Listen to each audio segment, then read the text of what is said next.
Bayramoğlu'nu dəvət eləmək istəyirəm səhnəyə. Buyursunuz alanına.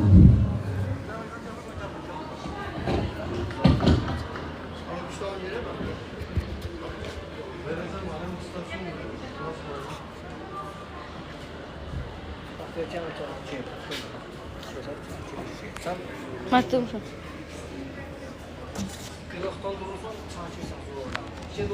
Zahmet, hoş geldiniz. Biz təşəkkür edirik ki, əziz oxucuların görüşünə gəlmişsiniz. İstəyirəm mövzumuza elə ilk kitabınızdan, bəlkə də ilk deyil, amma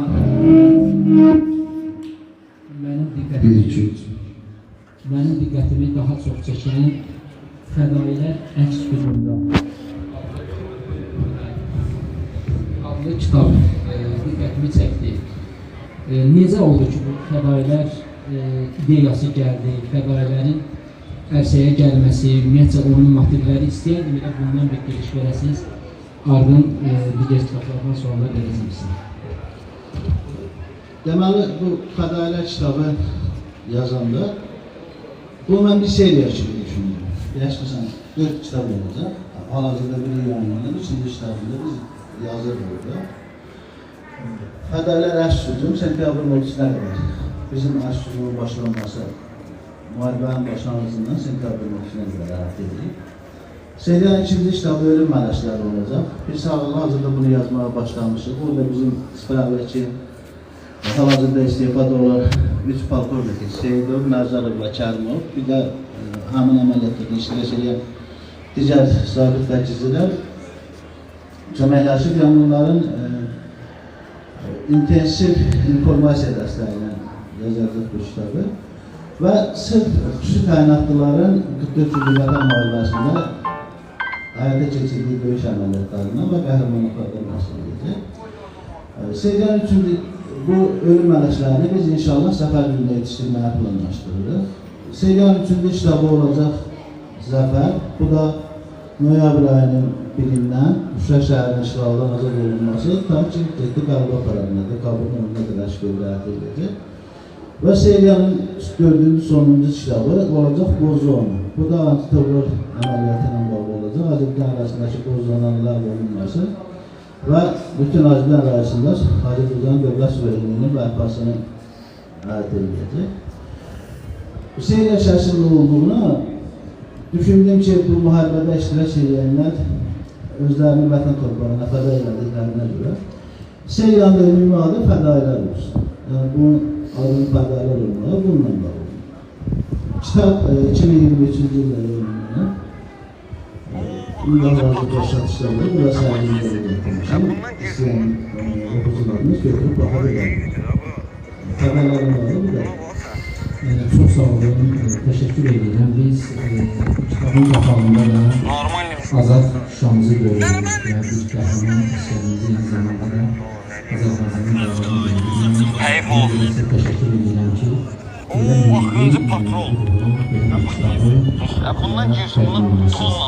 İstəyərdim ki, kitabın içinə qalır. Nə var kitabın içində? Mən istəyərdim ki, belə deyək də çox spoiler vermədən bir neçə əsas nüanslara bir işıq istiqamət verək ki, oxucularımız bu kitabları əldə edib oxuyanda nələrlə qarşılaşacaq və oxumuşlar da təbii ki, sualları olanda olsa biz mütləq suallarda alacaq. Buyurun. Ona qeyd edeyim ki, kitab Teas Press nəşriyyatının 44 gün anban əsərinə istinad olunaraq yazılıbdır və eyni zamanda müharibə iştirakçılarının şəxs xatirələrindən də istifadə olunubdur. Çünki Fədailər seriyası ümumiyyətlə sənətli tarixi roman. Yəni, orada hadisələrdə heç bir şişirtmə yoxdur. Deyək ki, çalışmışam ki, bütün bizim müharibə iştirakçılarımızın, qazilərimizin, şəhidlərimizin heç birinin haqqına girmədən, heç birini mümkün qədər unutmadan, hamısına maksimum səviyyədə yer verib bu müharibədəsi iştirakçılarını işlandırmağa çalışmışam və eyni zamanda orada kitabın finalı prezidentin Ostankino Rusya 1 kanalına müsahibəsini bitir. Həm Paşinyan bir gün öncə ya da sonra da bizim prezidentimiz müsaade vermişler. Bu da kitabın finalıyam. Hem siyasi məsələləri, hem hərbi məsələləri, hamısını çalışmışam kitabın içində əhatə edirəm. Eyni zamanda döyüş əməliyyatları. Mümkün səviyyədə işlandırmağa çalışmışam. Mən hələ ki bu qədər məlumat verim. Kim üçün maraqlı olsa, əlbəttə kitabı əldə edib, oxuyabilir ki, daha ətraflı. Çox sağ olun Zahir müəllim. Əslində mən deyərdim ki, gələcək nəsilə bu böyük qələbənin demək ötürmə özü böyük bir missiyadır, böyük bir məsuliyyətdir. Mən əminəm ki, siz bu məsuliyyətin altından layiqincə qalxmısınız və bugün oxucularınızın qarşısına çıxıb bu kitabın varlığından daha rahat danışa bilirsiniz.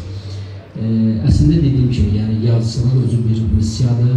Yazıçılıq dediyimiz kimi milli mənəvi dəyərlərimizin, həmçinin vətənpərvərlik ruhunda olan bir kitabı gələcək nəsilə ötürmək üçün böyük bir vasitəsidir deyərəm. Mən bu yolda sizə təşəkkür edirəm. Auditoriyadan fədailərlə bağlı sualı olan varsa versin, yoxsa mən istəyirəm ki, elə fürsətdən istifadə edib Zahir müəllimin yaradıcılığına biz bir nəzər salaq, bir kitablarına bir diqqət çəkək və elə ümumi olaraq Zahir müəllimlə öz kitabları ilə bağlı bir ümumi fikirlər var. Sualı olan var, fədailərlə bağlı. Yoxdursa, onda istəyərdim ikinci kitabımız görürəm, Yolda kitabı. Təbii ki, insan dünyaya gəlişi ilə varlığı artıq bir yol almasıdır. Təbii ki, bu yol çətin də ola bilir, bu yol məşəqqətli də ola bilir, eyni zamanda işıqlı da ola bilir. Amma önemli olan insanın bu yolda düşünürəm ki, büdürəməməsidir və bu yolda sabit qədəm olmasıdır. Bu baxımdan mən istəyərdim ki, bu Yolda kitabı ilə bağlı Zahir müəllim, sizin də fikirlərinizi alaq. Bu kitab necə dünyaya gəldi? Bu kitabın yazılmasının qəribə bir tarixçası var. Demək, kitabın özü Yolda romantik məcalə janrında yazılmış kitabdır. Burada iki sevgili səyahətə çıxırlar və Türkçəyə gedirlər, gəzirlər, xüsusən Ankara Qaradeniz sahilləri. Bu, onların səyahətlərindən bəhs edir. Yəni, yolda çəkildiklər məcalələr, məsələn, hadisələr və s. Demək, kitab tam olaraq sevgi janrında da belə deyək, yazılmış, həm məcalələri özündə göstərən və eyni zamanda əsərin qəhrəmanı olan Elçi ilə Gülay gəzdikləri, gördükləri yerlərin kulinariyası, məsələn, tarixi abidələri, mən onları əlimizə qalasına gətirmişəm. Türkiyədə, məsələn, Filyos var, Körfəzçili bir yerdə, oraya aparmışam, Trabzon qalasına aparmışam, orada uzun göl var, Trabzonda oraya aparmışam. Və s. yerlərdə gəzib dolanır, elə ki, həm onların qarşılıqlı sevgilərindən bəhs olunur, həm də onların gəzdikləri, gördükləri yerləri oxucuya tanıtım edir. Yolda romanı budur. Çox gözəl Zahir müəllim.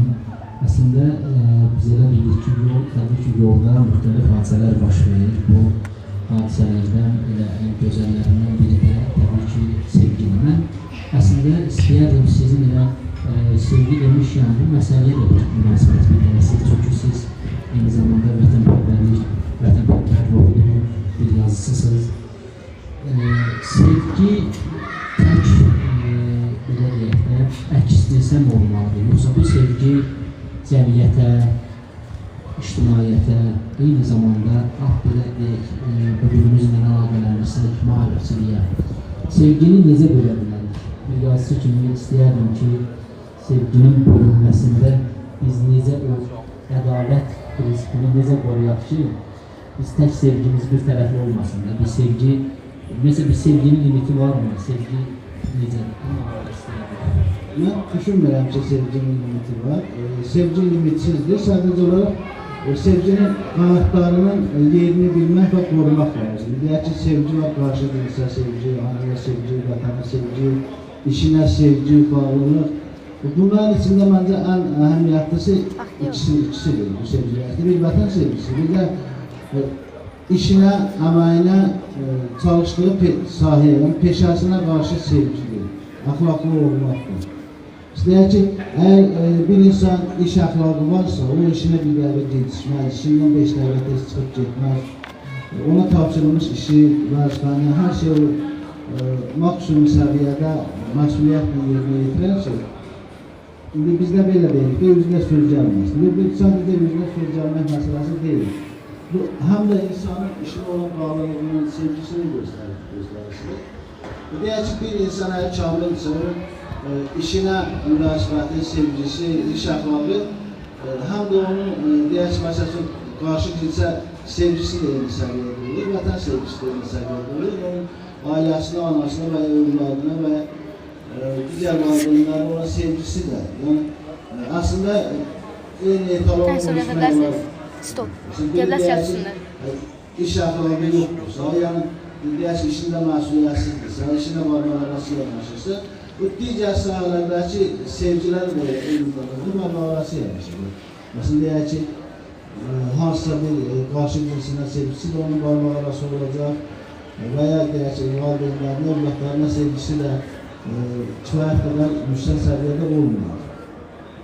Bunların hamısı bir-birini tamamlayan məsələdir.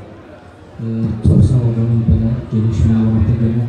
Zamanlar istəyirəm yazıcı olaraq, həm də bir oxucu olaraq biz necə deyək ki, o sevgimizdə kitaba da yer ayıraq, kitab da oxuyaq.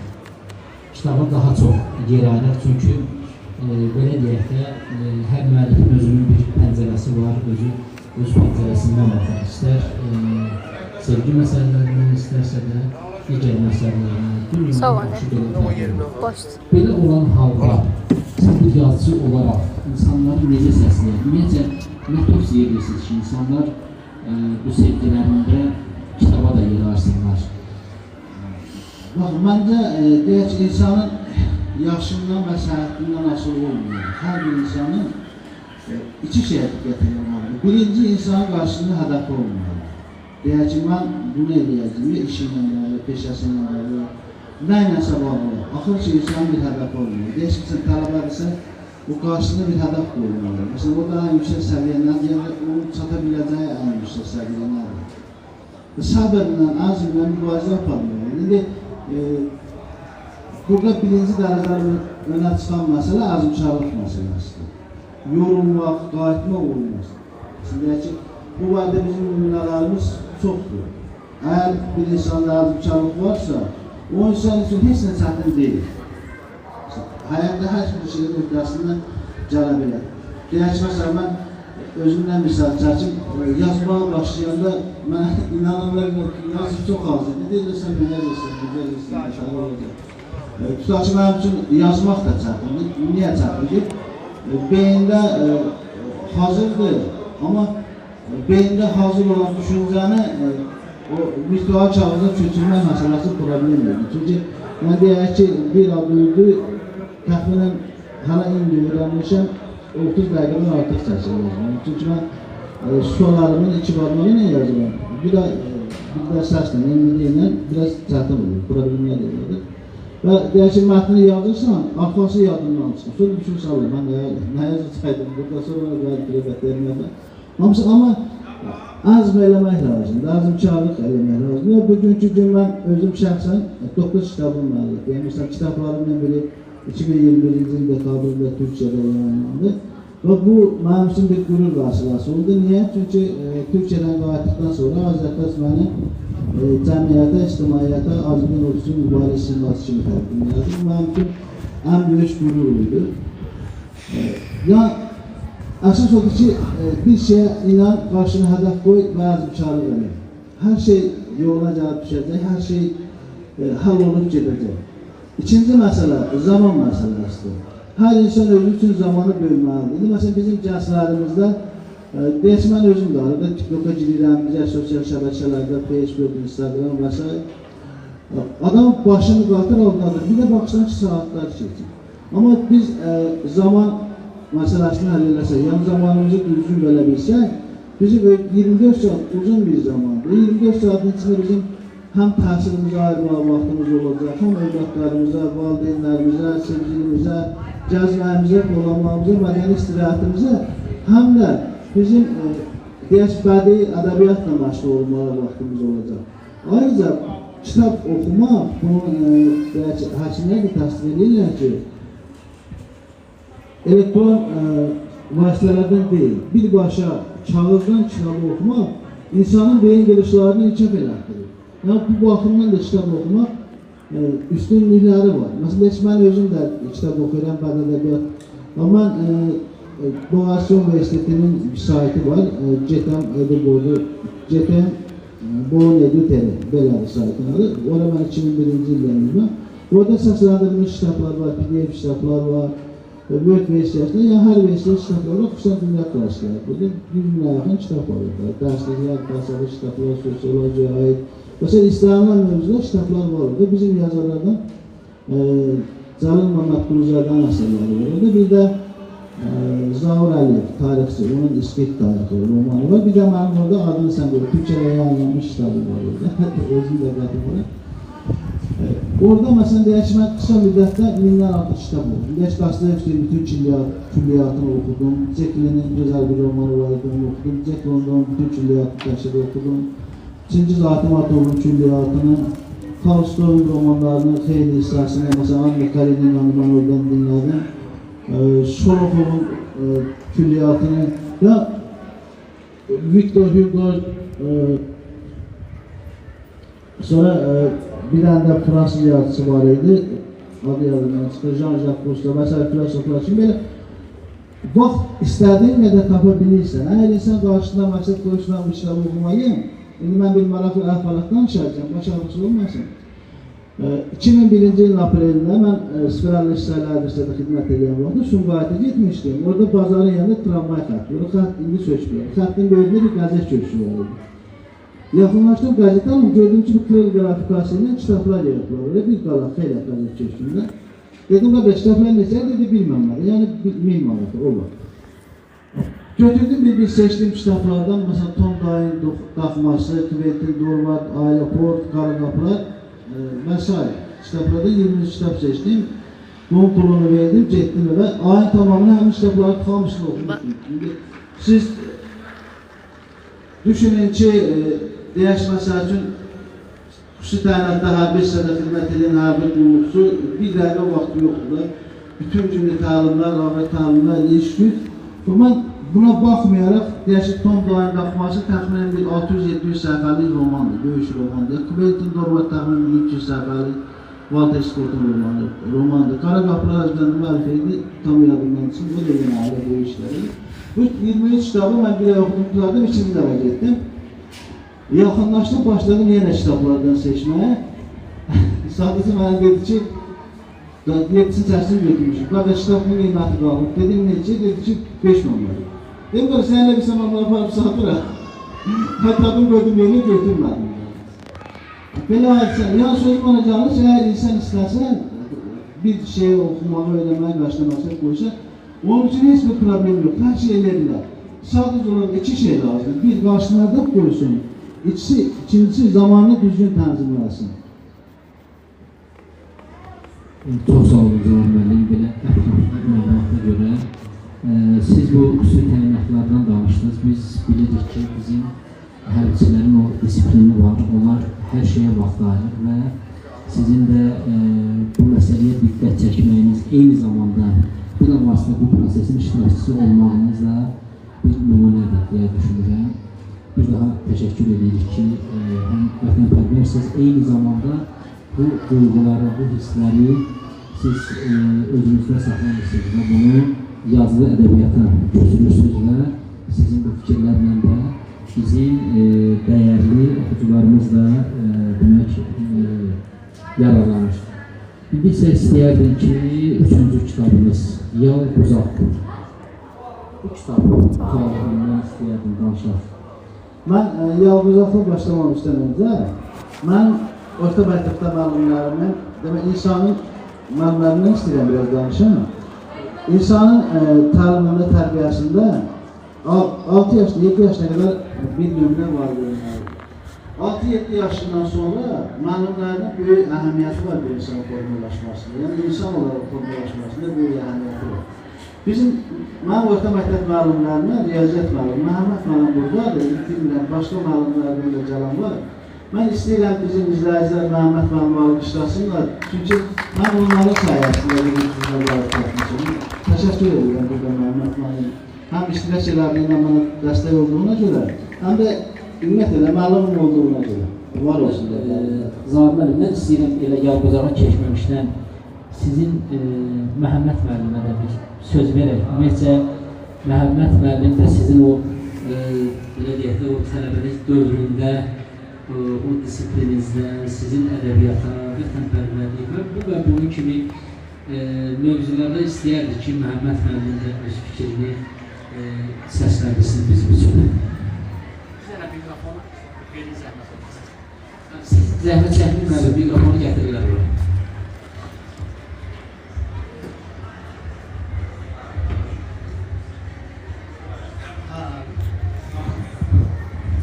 Əvvəla hamınızı salamlayıram. Bu gün münasibətilə. Zaten əvvəldən sevimli şagirdlərimizdən oldu. Yəni elə ki, 6-cı 7-ci sınıfdan sonra da yanında utandığımız bağları oldu. Çox məsuliyyətli, həm də bununla bərabər tərbiyəli bir şagird olur. Bu məsuliyyətin özü onun bu günə gəlib çıxmasına səbəb oldu. Onun atası rəhmətli Bayram bağında məktəbdə işləri gördü, yeni məktəbdə olurdu. Yəni onun da bu verdiyi tərbiyə, eyni zamanda verdiyi bilik Zahra çox böyük təsir edir, təsir göstərir. Ondan sonra da üniversite okuduğu vaxtlarda yenə bizim təxmini gözümüzün qabağındadır. Yaxında olmasaq da ətraflı məlumatımız olurdu. Və nəhayət bu kitabların yaranmasında həmin o qayğının, həmin o diqqətin və məsuliyyətin böyük təsiri olur.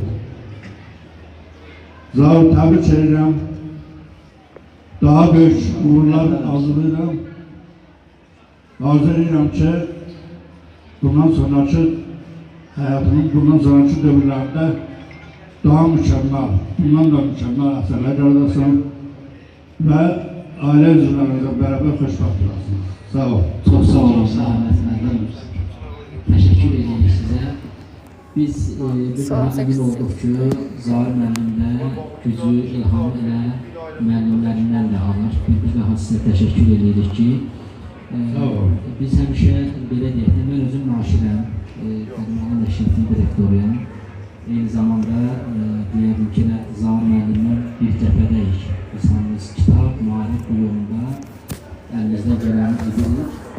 Həmişə diqqətimizi çəkən bir mühüm məsələ olub ki, biz şagirdlərin yanında müəllimləri görəndə mən deyirəm ki, artıq bu şagirdi soruşmaq lazım deyil ki, bu oxunu, mütaliyyəni hardan öyrənib, necə o kimi kitabsevər olur, dərhal o müəllimini və müəlliməsini yanında görəndə biz artıq bu sualımıza cavab tapırıq. İndi bir daha bunun bir əyani sübutu oldu ki, demək Məhəmməd müəllim, demək Zahir müəllimin elə həm də ilham mənbəyidir. Təşəkkür edirik. Sağ ol. Zahir müəllim, sual var auditoriyadan, başqa sual varsa sualları alaq.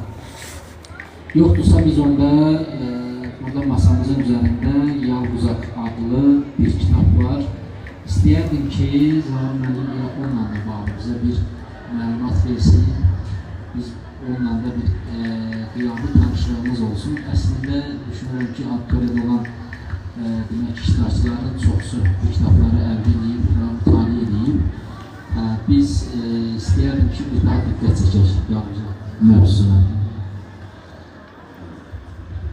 Demək, Yalquzaq haradan gəldi? Yalquzaq mən əslində illər öncə bundan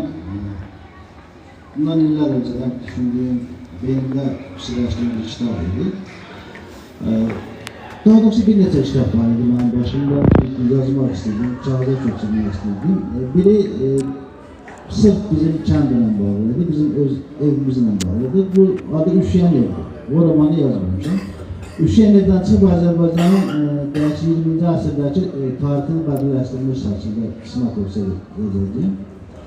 Bir de Yalguzak'tı. Yalguzak Birinci Qarabağ Savaşı'nda iştirak eden xanım Snayperimizin hayatının tarbiyeliğinden bahsedeyim. Ve ben burada iki aileden real olarak bahsedilmişim. 88-ci ilə qədərki dövrdə iki ailədən bəhs olunur. Biri elə bizim öz kəndimizdandır. Rəhmətli Gilə xala, onun oğlu rəhmətli Ələsgər əmi, gəlini Gilə, qızları gəlini Gülşalə, nəvələri Dürdanə və Günay. Burada Günay Humay olaraq yazılıb və 87-ci ilə qədər eynən hadisələr olduğu şimdi. Bir də onların babaları Salah kişidir. İkinci ailə isə Qərbi Azərbaycanda təsvir eləmişəm onların yerini. Qarakilsə rayonunda Armudlu kəndi. Əslində bu Armudlu kəndi deyil. Körəmə kəndi, Tulfar rayonunun kəndi. Və burada da Elçinin nənəsi, babası, burada da öz mülkləri yazmışım. Öz anamın nənəsi, deyək ki, nənənin, babanın, qənin, belə. Bunlar da sonra Elçi ilə Humay başlayır oxumaya gəlirlər. Və burada yarım başlıq var, yurt, Oçeklərin işlədən içində tələbə hərəkatından bəhsedilir. 80-90-cı illərdə Sovet hökumətində yaranan ağır sosial-iqtisadi problemlər və problemlərin fonunda ermənilərin Azərbaycana qarşı ərazi iddiaları, Qərbi Azərbaycanda yaşayan soydaşlarımıza qarşı törətləri etnik təmizləmə və soydurum siyasəti, həmçinin Qarabağda yaşayan soydaşlarımıza qarşı apartıları, bu çirkin siyasət, provokasiya. Eyni zamanda tələbələrimizin, xüsusən gənclərimizin, xüsusən tələbələrin birləşərək ermənilərin hərəkətlərinə qarşı apardıqları mübarizə, Milli Azadlıq Hərəkatı və 1-ci Qarabağ Savaşı'ndan bahsedilir. Humay Tibb Üniversitetinin tələbəsidir, 88-də qəbul olur və o vaxtki bütün tələbələr kimi Milli Azadlıq Hərəkatının iştirakçısı olur. 20 yanvar soyqırımında meydanda olur. Xocalı soyqırımında və Şuşa şəhərinin işğalından sonra könüllü sürətlə təhsilini ataraq cəbhəyə döyüşməyə yollanır. O, hərbi xidmətə yollandığında Gəncədə yerləşən xüsusi təyinatlı taborun qərargahına gəlir və burada gənc əsgərlərlə birlikdə xidmət etməyə başlayır. Xidmət etdiyi ilk həftələrdə təlimatçı zabitlərin diqqətini çəkən Humay snayper kursuna dəvət olur. Və o kursu uğurla seçdikdən sonra 845 saylı Ağdam ərazi özünün müdafiə taborunun tərkibində fəaliyyət göstərməyə başlayır. Sonraki dövrdə cəbhənin müxtəlif istiqamətlərinə Nazim Təqələmədlə göndərilir, Laçın istiqamətinə göndərilir, Murova göndərilir və Murov iş kampaniyasında iştirak edir. Humay öz cəsarəti, sərbəst atışları, üstün döyüşlük keyfiyyətlər sayəsində yoldaşları tərəfindən yardımcı olaraq adlandırmaya başlayır. Bu onun başqa bir keyfiyyəti də var. Tibb Üniversitetinin tələbəsi olduğuna görə artıq 4-cü kursu bitirmişdir hərbi xidmətə yollananda. Həm də sanitar kimi fəaliyyət göstərir. Snayper olaraq döyüşmədiyi zamanlarda əsgər yoldaşlarına, yaralanan yoldaşlarına tibbi xidmət göstərir. Eyni zamanda əsgər yoldaşlarına ilkin tibbi yardım usullarını başa salır. Yəni, asıl peşəkar əsgər olaraq xidmət edir və Murov iş kampaniyasında da iştirakından sonra öz dağda psikolojik travmalı, qonqurma nəticəsində əziyyət çəkib bir müddət qoşqurlu müalicə alır və 94-cü il may ayındakı Bişkeş protokolu ilə kitab bitir. Təxminən ondan sonra metodla hissəsi var davam edir. Bu oralarda bitir kitab.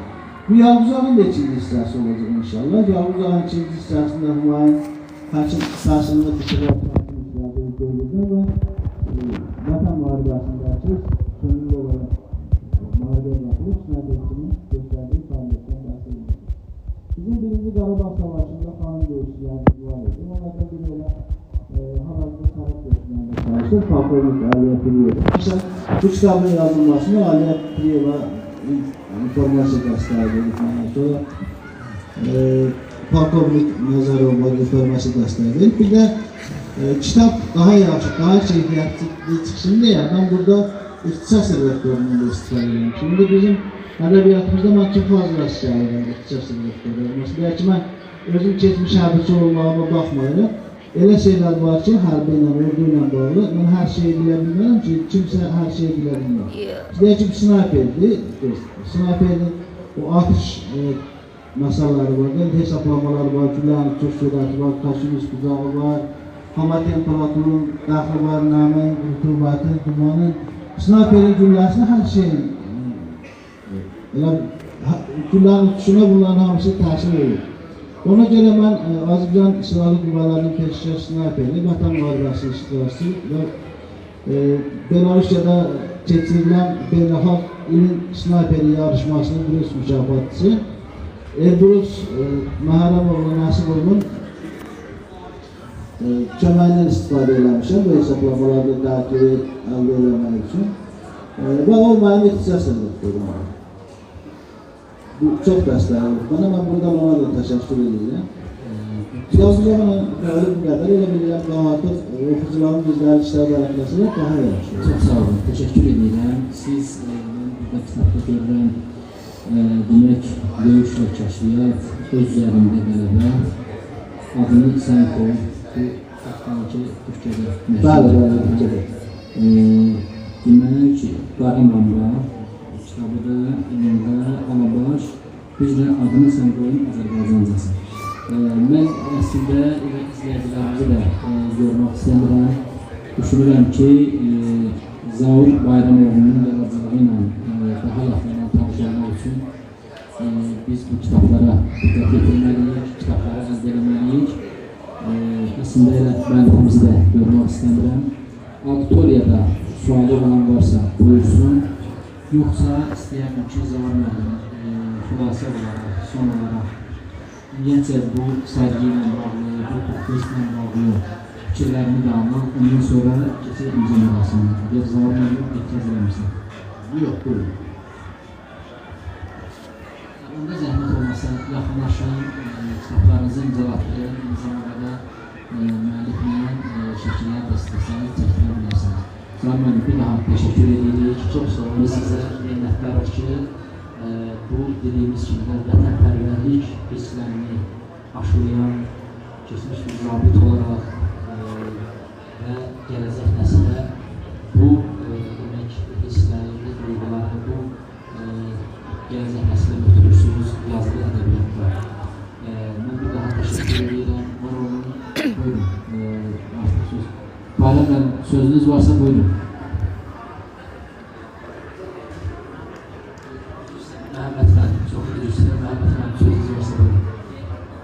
Böyle bir sözüm yoktu, bir daha kahve içelim. Bir daha böyle şey olamaz. Teşekkür ederim.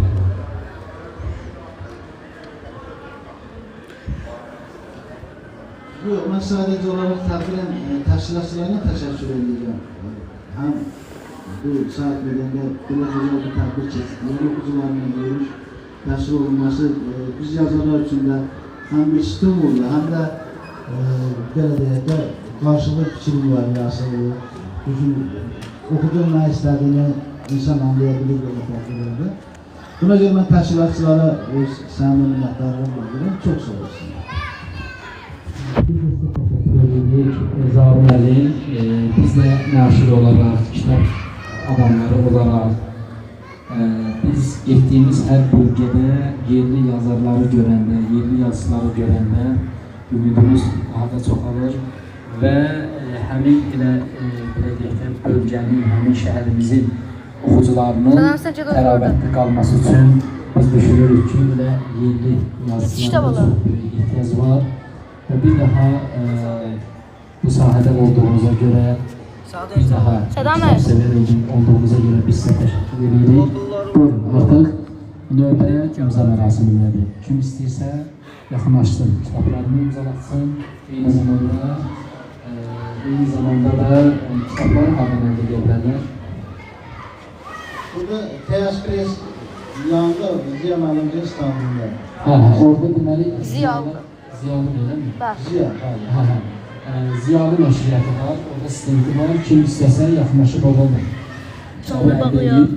Demək sağlamadığını imzalatır bilər. Bir daha təşəkkür edirəm, var olun.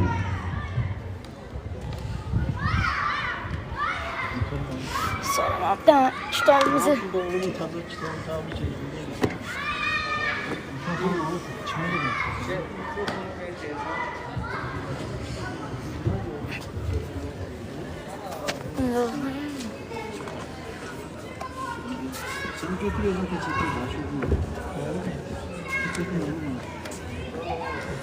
şeyde sağdamdı. Allah ister.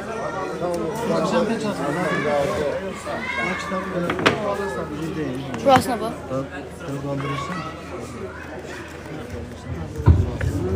Ama bir tane bunu pes attı da.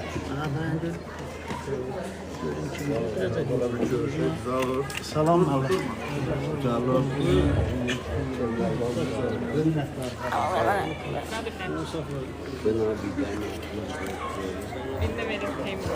Ben bu adam düşmanı edemez.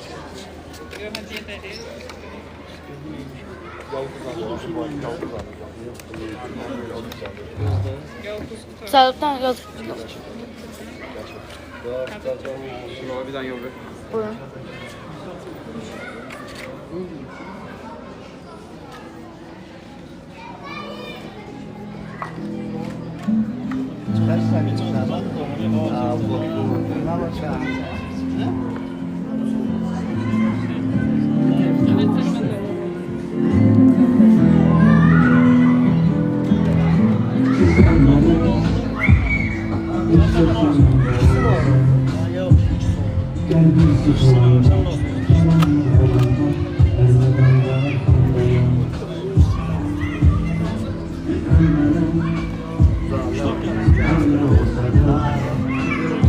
Hadi tutalım da.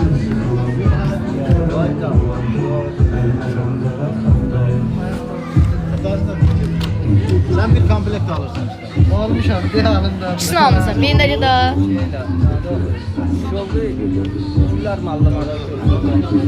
Güller malları.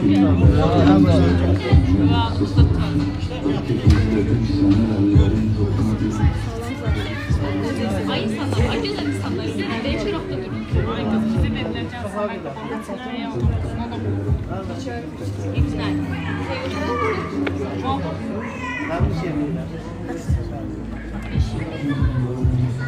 Hiç işte sonuçta taşımda olur. Çok çok olur. Böyle bir sıkıntı diyorsun. Ben pes attı. Kodun verebilirsiniz. Kodun verebilirsiniz bana. Ben şey yapmayayım.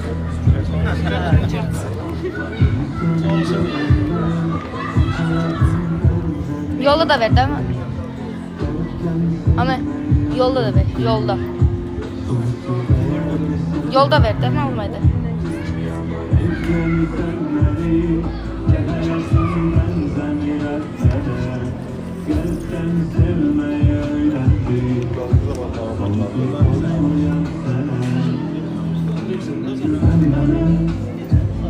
Yol güzelsin. Geldi. Yok olmadı. Şimdiden alandayız ya.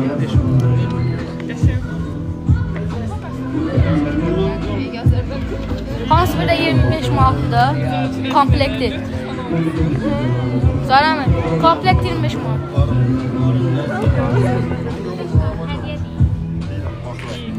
Yok.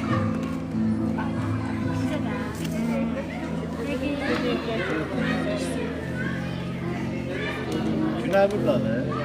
Buradan ha. Səhv kitab gətirdim sizi. Səhv kitab da o bizim deyil. Yedi, yolda yedi. Bunlar. İkisini alanda 2000 demişler. Üçün alanda 2000. Ata, ben ver ona bu saf kitaplardır. Atama ver bunlar saf kitaptır. Saf kitap nədir? Cep başka kitap satmışız içten. Ha, onlardan Gedin gətirin la bura. Gedin gətirin. Kitaplar şurada. Burada var.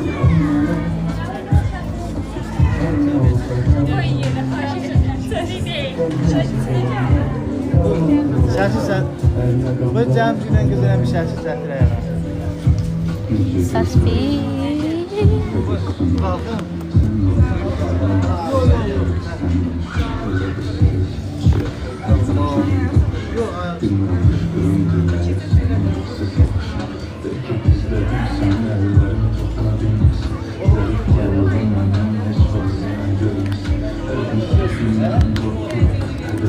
Ama keçim yana olan şəşi çəkdirəm.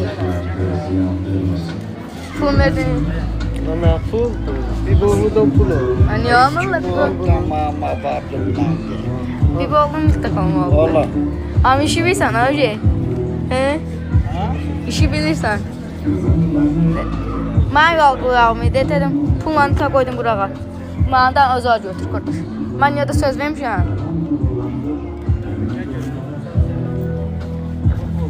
Peçatlar mı bana? Peçatlı da. Benim için de verirsen de. Benim için de koyarsan.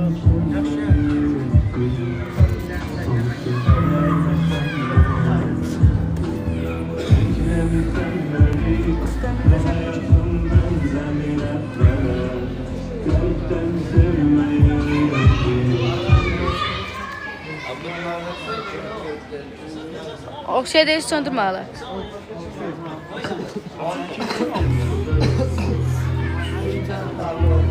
Canlarını sonlandırdık. Sağ olun.